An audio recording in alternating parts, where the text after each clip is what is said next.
En este tiempo, nosotros como Iglesia Visión Apostólica, ¿sí? Vivimos tiempos nuevos como iglesia.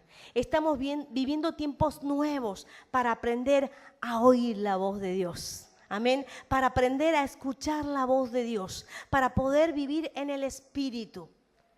El domingo pasado el apóstol José enseñaba y decía que lo verdadero es lo espiritual.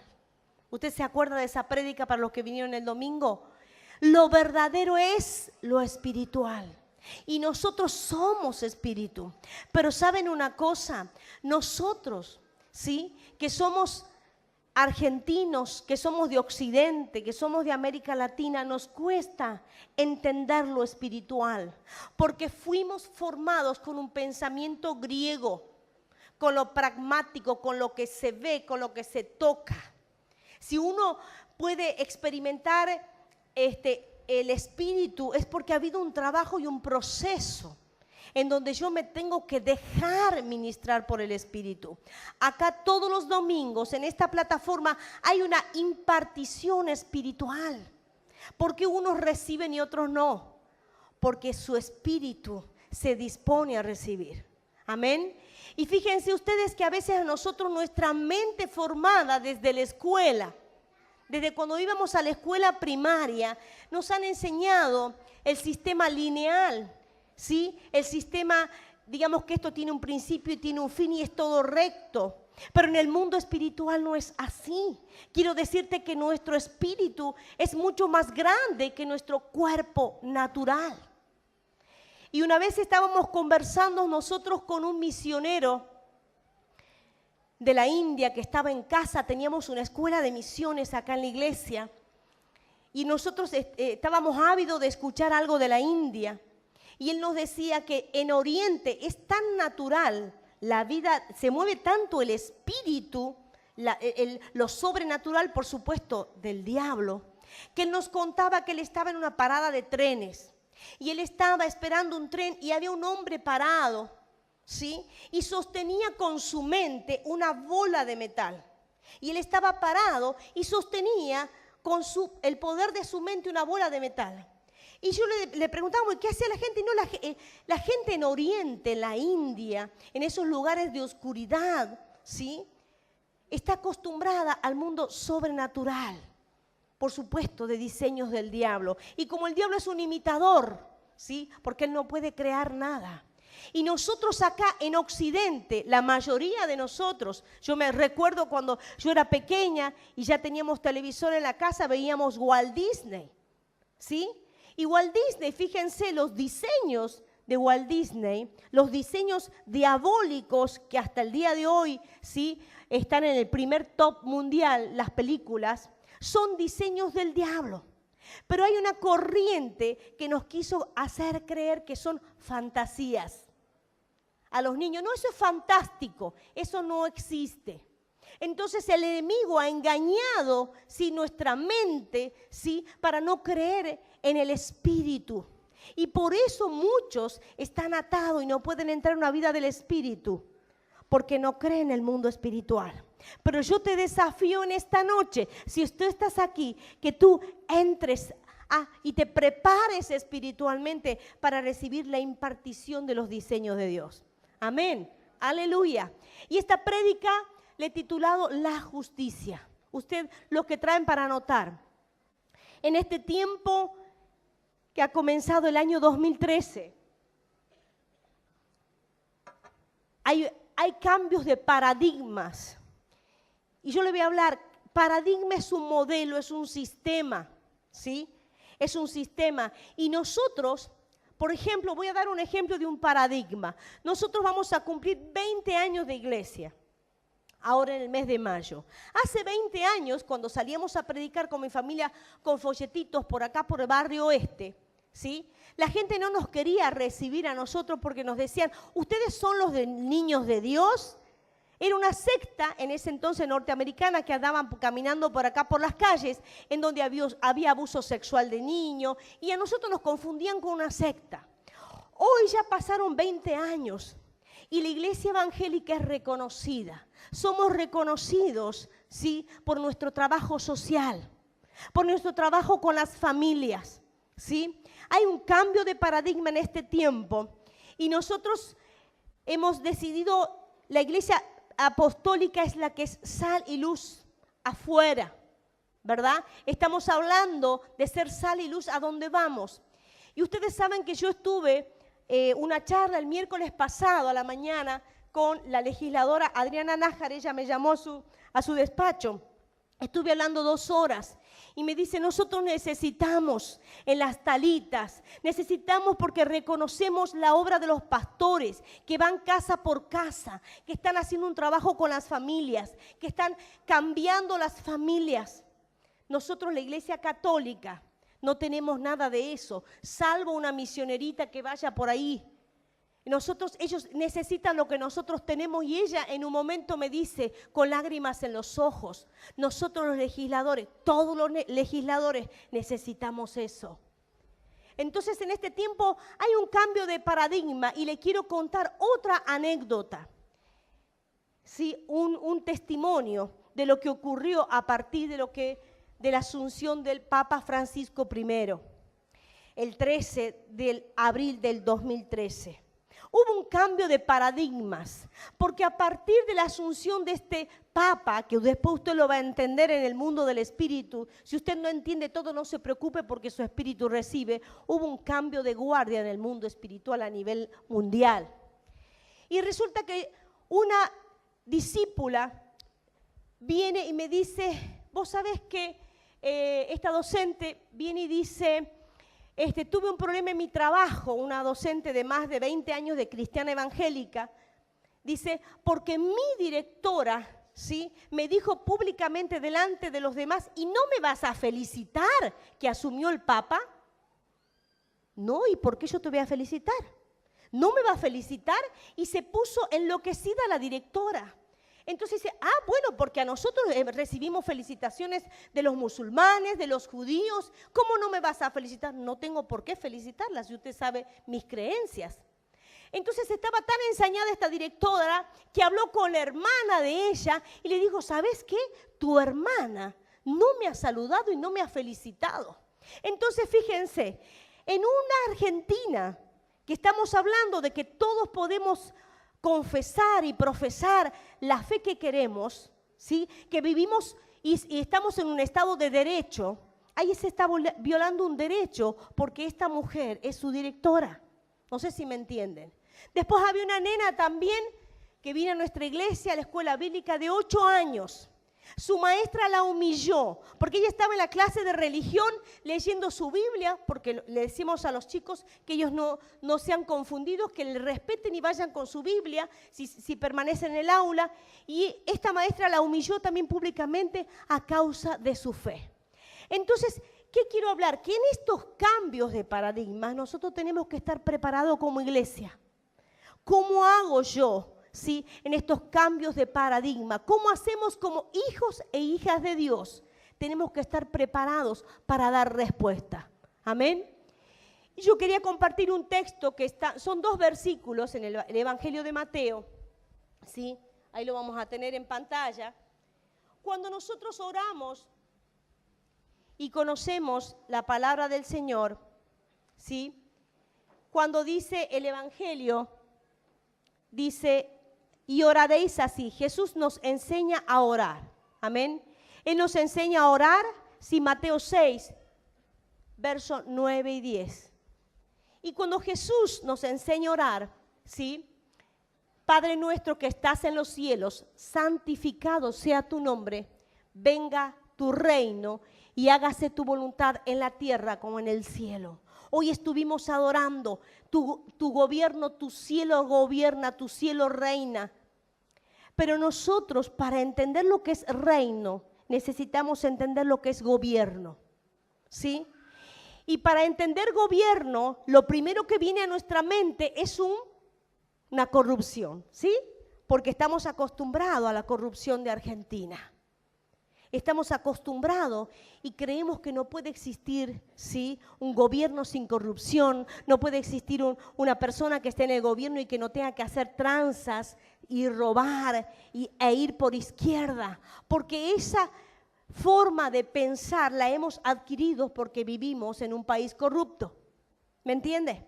Entonces, cuando pensamos en gobierno de Dios, no tenemos idea. No tenemos idea porque nuestra mente agarra para lo que sabemos de una manera primaria. Pero para entender gobierno de Dios, tenemos que entender la justicia. ¿Sí? Fíjense ustedes que habla la palabra de Dios en Génesis cuando Dios hizo a Adán. Dios hizo a Adán, lo hizo perfecto. ¿Sí? A Eva también los hizo perfecto. Pero que en ese entonces, cuando Adán todavía no había pecado, ¿sí?, Adán disfrutaba, ¿sí?, de la presencia de Dios, disfrutaba de los bienes de Dios. Él era administrador, escuchen bien, era administrador de la tierra. Él no tenía que trabajar con el sudor de su frente porque todavía no había caído en pecado. Él era administrador, ¿sí? Los animales le obedecían. Él vivía una plenitud tan tremenda que todos los días escuchaba a Dios. Era amigo de Dios, era perfecto. Pero ¿qué pasó? Luego él desobedeció. A través de la desobediencia de Adán, él pierde la prosperidad. Él pierde todos los beneficios a través de la desobediencia. Entonces, tenemos que saber que la justicia de Adán, que él tenía al principio, la pierde por causa de la desobediencia. Entonces, escuche bien, para entender el reino de los cielos, yo necesito entender gobierno. Para entender gobierno, necesito entender la justicia. Y entender que la justicia, ¿sí?, va de la mano de la obediencia. Amén.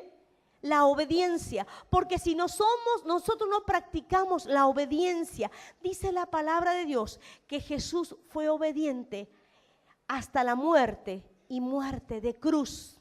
Tenemos que aprender la desobediencia.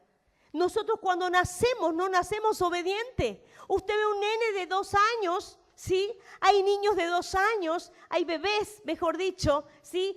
La otra vez había una mamá que tenía a su hijito que no se dormía, entonces le tenía, como el chiquito pedía la tele, entonces su mamá le ponía el televisor, sí, porque el nene de 2 años quería dormir con la tele prendida, los padres se dormían, ya no daban más, y este niño de 2 años dominaba la escena de la casa. Nosotros tenemos que saber poner límites, porque la justicia pone límites. Amén. La justicia pone límites. ¿Cómo puede ser que un pequeño de 2 años pueda trastornar una casa? Sí puede ser, porque ahí se ve la naturaleza caída. La naturaleza caída. ¿Por qué ese nene de 2 años y medio y 3 años miente? Si sus padres no mienten, por su naturaleza caída. Gracias a Dios por la escuela bíblica. Que ya vienen a los 4 años, usted ya está ese niño para aprender, porque ya necesita a Cristo. Amén. Entonces, hay una naturaleza caída que nosotros tenemos que comenzar en nuestras vidas un proceso. Y estamos hablando de separar luz y de tinieblas y tenemos que seguir santificándonos. Amén. Porque queremos que el reino de los cielos sea natural. Queremos oír la voz de Dios porque nuestros oídos, a causa de la desobediencia, fueron tapados. ¿Me entienden? Entonces por ahí decimos, no puedo escuchar la voz de Dios, no sé si esto es de Dios o no es de Dios. Estamos en confusión porque hay desobediencia. Entonces la desobediencia te priva de la prosperidad plena, te priva de ser amigo de Dios plenamente. Amén. Entonces en este tiempo nosotros debemos pedirle al Señor, venga tu reino, pero Señor, enséñame a amar tu justicia. Amén. Repite conmigo, Señor, enséñame a amar tu justicia. Aleluya. Qué importante es poder entender esto, que la obediencia produce justicia, para los que están anotando. Fíjense, y vamos a ir a otro texto, Romanos, capítulo 8, verso 19. Aleluya.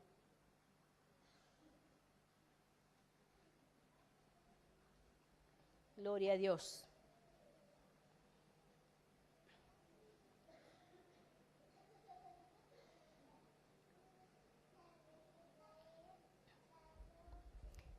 Aleluya. Dice así la palabra del Señor. Porque la creación aguarda con gran impaciencia la manifestación de los hijos de Dios.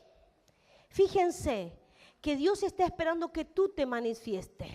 Amén. Nosotros somos instrumentos de Dios. Que manifieste el qué, el reino. Que manifieste la luz por donde vas. El Señor quiere en este tiempo que su iglesia se manifieste. Nosotros, dice la palabra de Dios, somos hijos de Dios. Y como somos hijos de Dios e hijas de Dios, portamos luz. Amén. Somos portadores de luz. Pero muchas cosas no entendemos el mundo espiritual. No entendemos el mundo espiritual, pero hoy es el día que las tinieblas comienzan a retroceder, la ignorancia comienza a retroceder y podemos entender que somos espíritu. Amén. Dile al que está a tu lado, somos espíritu, soy un espíritu. Amén. Fíjense que hay una predicadora, una hermana que amamos mucho, que la pastora Anda Méndez Ferrell, que ellas fueron a hacer un acto profético. Ella cuenta en sus libros, en el Aconcagua. Ella es sandinista. Y estaban subiendo por el el Everest allá en la India, en el Himalaya. Y cuando iban subiendo, dice que porque era una noche oscura, había tantas tinieblas, no tenían batería, no tenían pilas, ya las linternas se les habían acabado, que dice que fue algo sobrenatural, porque los cuerpos de los intercesores tenían luz. Sus cuerpos eran luz. En el mundo natural, sus cuerpos eran luz.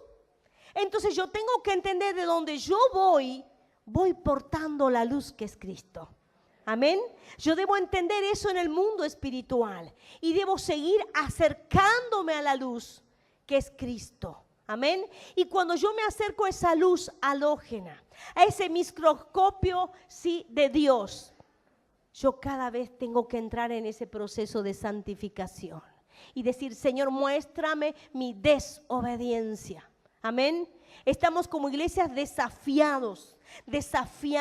Tenemos un plan para poder oír la voz de Dios, para movernos en lo profético. Usted verá la escenografía, acá está cambiado todo. Vamos a aprender que tiene que ver los colores con lo espiritual, que tiene que ver esto. Porque usted de a poco va a ir recibiendo la revelación hasta que la revelación sea completa. Hay un proceso en cada uno de nosotros.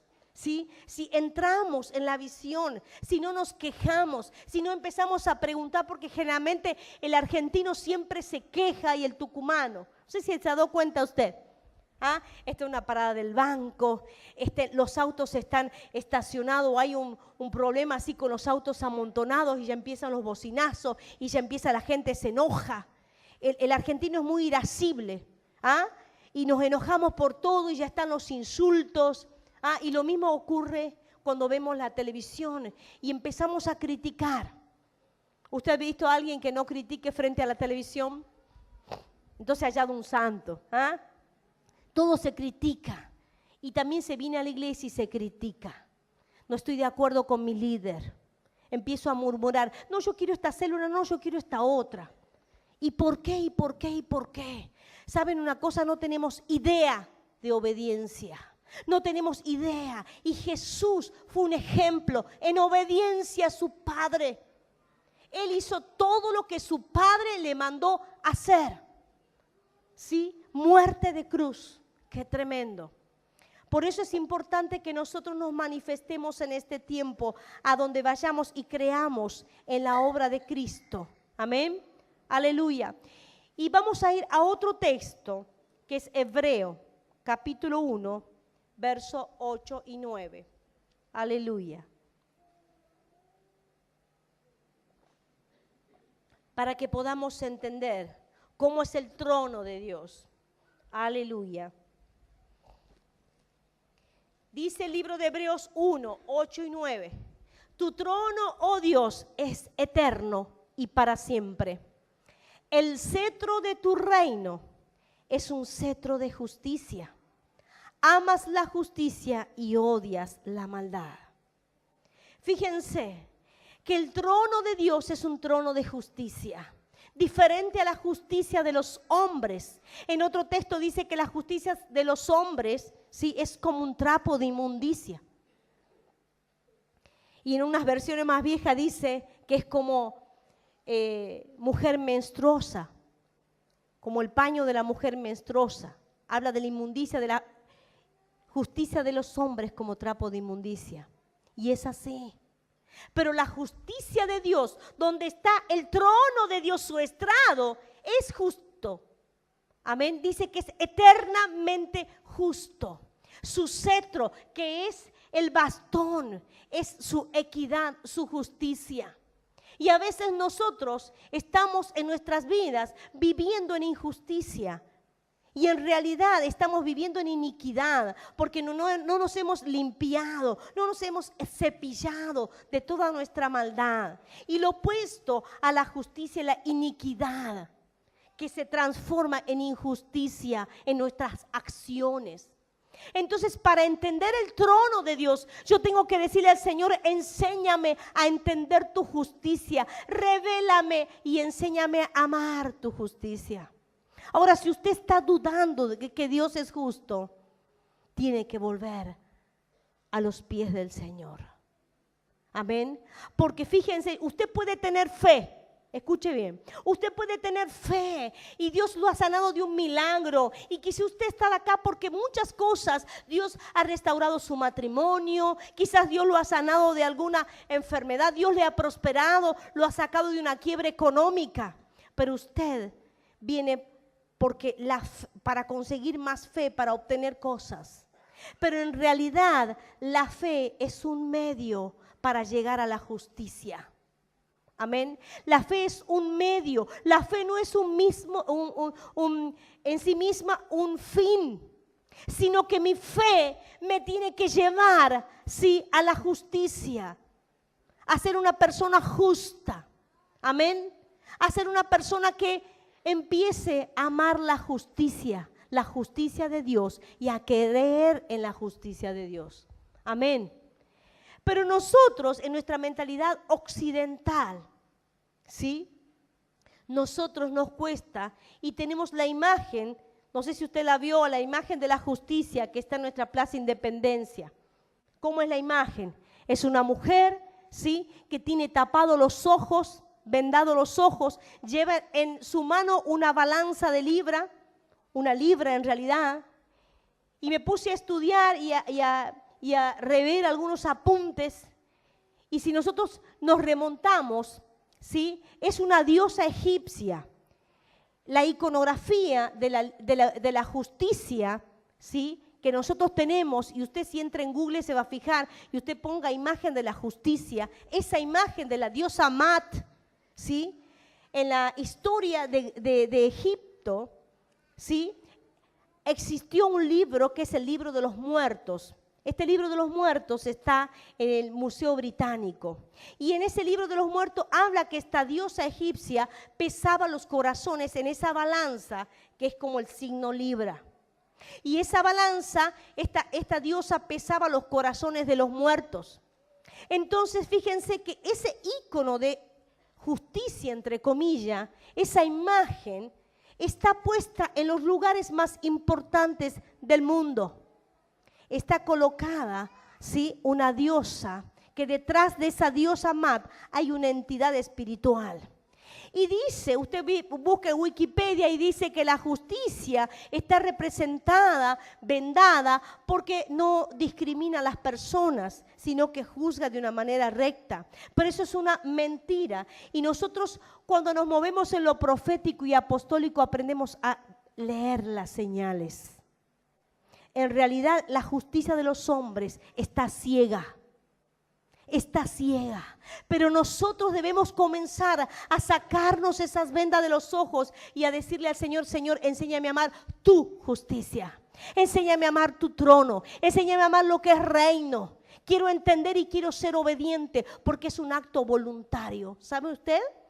Dios nos ha dado un libre albedrío Y nosotros somos los que decidimos seguir a Dios o pecar. No es que el diablo me tentó a pecar, es mentira del diablo. Porque hay algo que Dios no puede violar, ni Satanás puede violar, que es mi voluntad. Yo escojo qué pensar, yo escojo qué hablar.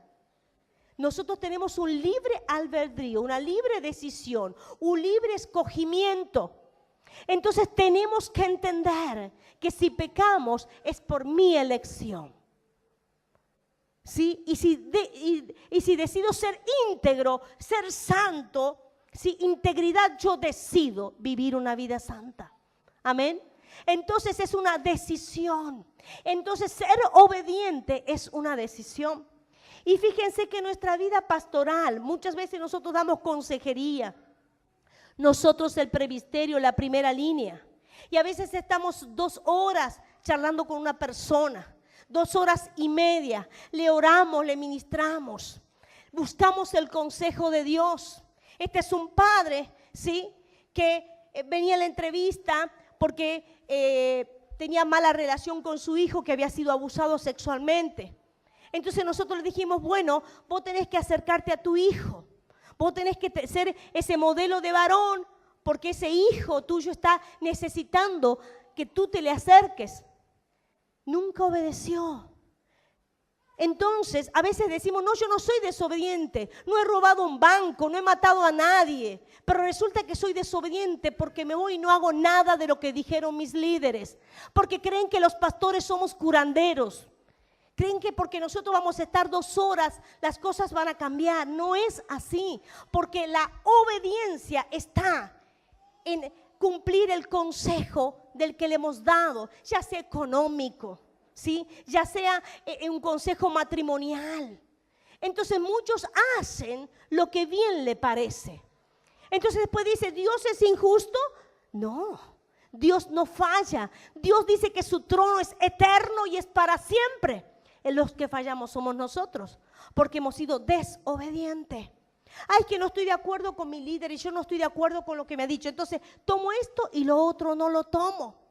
Entonces a veces nosotros, ¿sí?, creemos que somos muy justos, pero cuando venimos a la luz, no nos da ganas de mirar para el costado, porque somos injustos con nuestros hijos, porque hacemos diferencia. Quizás le bendecimos a uno y al otro le mezquinamos. A la que es mujer no la hacemos estudiar y al que es varón lo ponemos en un pedestal. ¿Vio esas casas donde las chicas lavan, trabajan, ¿sí?, y los varones no hacen nada porque son varones? Hay muchas injusticias en nuestras casas. Hay mujeres que son muy injustas con sus esposos, no lo respetan, no lo valoran. Hay esposos que son injustos con sus esposas. Los otra vez venían a la consejería, nunca nos había tocado con mi esposo un matrimonio que estaba a punto de separarse. Entonces decimos, bueno, le vamos a dar una entrevista. Entonces este matrimonio era increíble porque esta mujer en una edad de la menopausia con los calores. Entonces él se quejaba porque esta mujer era las 5 de la mañana en invierno con 5 grados y abría toda la ventana de la pieza porque tenía calores. Entonces el esposo se enfermaba. Y bueno, nosotros decimos, pero ¿cómo puede ser? Nos agarramos la cabeza con mi esposo que haya un conflicto. Sí, hay un conflicto porque hay una injusticia. Usted dirá, bueno, pero ¿por qué no cierra la ventana? Porque no quiere, no se le da la gana. Entonces ahí es donde empiezan nuestros actos de injusticia. No me da la gana de bajar el volumen cuando mi papá duerme la siesta. Entonces la casa es un desorden, nadie respeta los horarios, es un padre que quizás trabaja de noche, pero en la casa todo es injusticia. Usted dirá, bueno, ¿es injusto? Sí, es injusto, porque no tenemos idea. Entonces tenemos que en esta noche pedirle al Señor que pueda sacar esa rebeldía, que pueda sacar esa desobediencia. No necesitamos ir a robar un banco para decir que nosotros somos justos. No es así. No es así, sino que Señor, enséñame a aprender a ser obediente, porque no nacemos, hay una rebeldía intrínseca de nuestra naturaleza caída. Debemos renunciar, Señor, ayúdame, porque saben una cosa, si nosotros queremos levantar nuestras manos y pedir, Señor, venga a tu reino, pero si nosotros seguimos siendo injustos en la economía, ese esposo que no sabe su esposa cuánto gana, mentira, hay ocultamiento, ¿sí? Mujeres que no cuentan nada a sus esposos, ¿sí? De cómo manejan el dinero. Hay mujeres que manejan todo el dinero, que el esposo le da toda la plata cuando cobra y él no sabe qué hace la mujer con el dinero. ¿Cuánta injusticia hay en nuestros hogares? Amén. Nosotros en este tiempo como iglesia queremos pasar a otro nivel de obediencia. Y el enemigo y el diablo nos engañó que nosotros no podemos dejar de pecar. Sí podemos ver a Dios, sí podemos escoger una vida santa, sí podemos vivir sin pecar. Amén. Porque nosotros, si nos decidimos y somos hijos determinados, vamos a empezar a pasar a otro nivel. Amén. Vamos a empezar a subir a otros niveles en el Espíritu. Aleluya. Gloria a Dios. Bendito sea el nombre de Jesús. Aleluya. Quería contarles que en Córdoba estuvimos con mi esposo en una guerra. Fuimos a tomar la ciudad de Córdoba. Estuvimos 2 semanas entrenándonos allí. Y resulta que, bueno, estábamos todos aprendiendo, siendo entrenados. Entonces teníamos que orar punta a punta el río que atraviesa la ciudad de Córdoba y no sabíamos que íbamos a caminar 7 horas. Entonces el pastor Fernando Orihuela, a los que nos había convocado, nos dijo: ustedes no pueden abandonar la guerra. Éramos 70 los que íbamos. Ninguno puede abandonar la guerra. Eran personas creo que el mayor que iba en la caminata tenía 62 años y bien pesadito, ¿sí? Y dice, aquel que abandone la guerra será expulsado públicamente. ¡Wow! Nosotros no entendíamos nada. Claro, yo no hice el servicio militar, yo no entiendo de guerra, no entiendo nada. Dice, ustedes no pueden preguntar nada, deben obedecer. Nadie se puede quejar, porque no puede ir, ¿sí?, un comandante adelante, ¿sí?, y que los demás le estén criticando por espalda. No puede ser eso, no podemos ir a la guerra. Sí, si estamos murmurando de nuestro líder, del pastor, no podemos. Entonces estábamos todos temerosos, todos éramos pastores de distintos países, ¿sí? Había jóvenes. ¡Wow! Decíamos, estábamos con un temor reverente. Usted después puede hablar, pero hay momentos que tenemos que callar. Y a veces hablamos de más y queremos preguntar todo. ¿Sabes una cosa? No preguntes tanto, obedece. Amén. Porque lo que nosotros te ofrecemos, lo que Dios nos reveló, es bueno para tu vida espiritual. Amén. Debemos renunciar a la rebeldía. Dios en este tiempo nos da de lo que nosotros tenemos, queremos impartirle a usted. No nos queremos quedar con nada. Amén. Porque queremos que usted pueda cambiar su vida. Queremos que su familia sea una familia feliz. Queremos que su familia sea una familia próspera. Pero si andamos en maldición, dice la palabra de Dios que la maldición no viene sin causa. Señor, muéstrame si hay injusticia en mi vida, muéstrame si hay injusticia en mi casa. Y allí vamos a empezar a ver la transformación de Dios. Amén. Aleluya, gloria a Dios. La iglesia en Argentina es una iglesia injusta. ¿Sabe por qué? Porque nosotros, teniendo la luz, no hemos salido a hacer luz, porque no le creímos a Dios. Pero cuando yo creo que soy portador de luz, soy portador de Cristo, la cosa cambia. Amén. Entonces yo empiezo a entender que soy en el mundo del Espíritu, soy un hijo y una hija de Dios. No soy un esclavo, sino que hijo de Dios. Si entra a la casa y toma de lo que es de su papá. Entonces, si tú crees que eres un esclavo de Dios y que tu paternidad no ha sido revelada, pídele al Señor. Amén. ¿Cómo me voy a presentar delante de Dios? Me tengo que presentar como hijo e hija de Dios, pero tengo que querer tener una intimidad. Señor, que yo quiera, que yo ame conocerte, que yo ame, quiero ser amiga tuya, quiero ser amigo tuyo, quiero tener intimidad contigo. Quiero pasar a otro nivel espiritual. No me conformo con esta chatura espiritual. Nosotros como pastores hemos pedido perdón porque vivíamos en una iglesia tradicional, en una iglesia que estaba acomodada, pero esta es una iglesia con visión apostólica y profética. Nos queremos mover en el espíritu, que sea natural la vida del espíritu. Amén, que sea natural leer los diseños del cielo. Amén. A eso lo estamos invitando y lo estamos convocando en esta noche, a este ejército que está aquí. Aleluya. Gloria a Dios. Aleluya. Bendito sea tu nombre, Señor. Te amamos, Señor. Bendecimos tu nombre. Fíjense que en este tiempo las doctrinas de este mundo, los paradigmas, los sistemas, ¿sí? Hay un relativismo. ¿Sabe lo que es relativismo? Que no hay bienes absolutos, no existe el mal absoluto, la nueva era. Toda esta mezcla, las mezclas de las religiones, el ecumenismo. ¿Cómo puede ser? ¿Sí? Que hayas mezcla, pero nosotros hemos entendido que la unidad no significa mezcla. Usted anote, la unidad no significa mezcla. No es que tenemos que estar unidas todas las religiones. Mentira del diablo.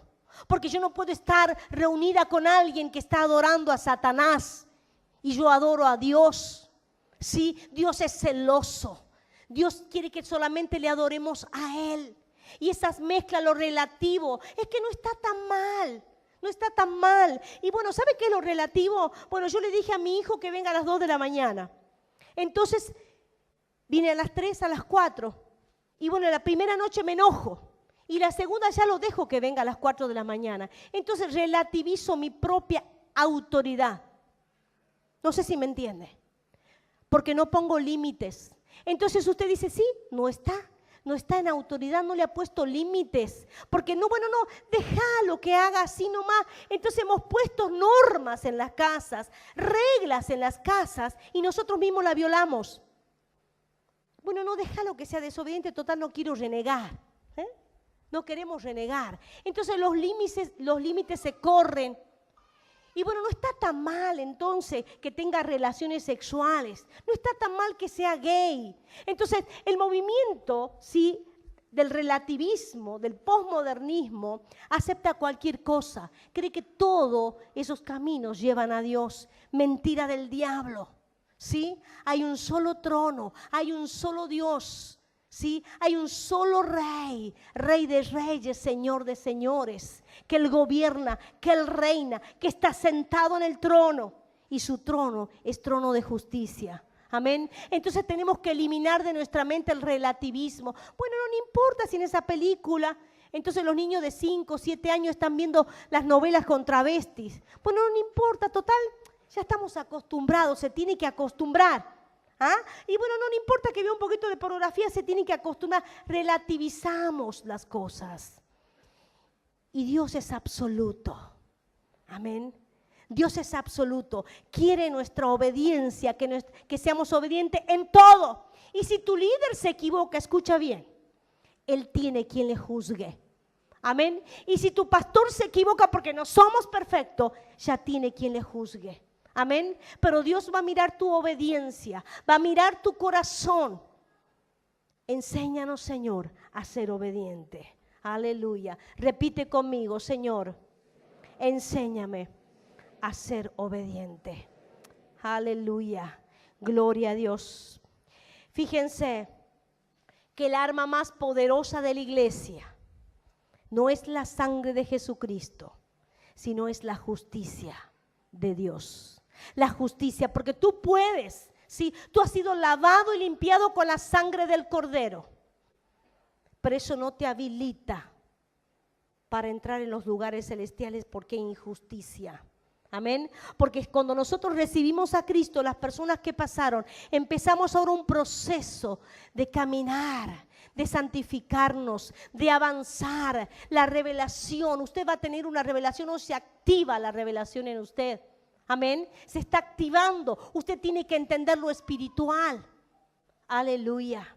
Es importante que nosotros podamos entender, ¿sí?, que esa justicia de Dios, ¿sí?, va a venir a nuestras vidas. ¿Y sabes quién te va a convencer de la justicia? El Espíritu Santo. Y si no conoces al Espíritu Santo, le vamos a pedir en esta noche que el Espíritu Santo venga, aleluya, a tu vida. Bendito sea tu nombre, Señor. Santo, poderoso. Aleluya. Bendito Dios y Padre que estás en los cielos. Enséñanos a amar tu justicia.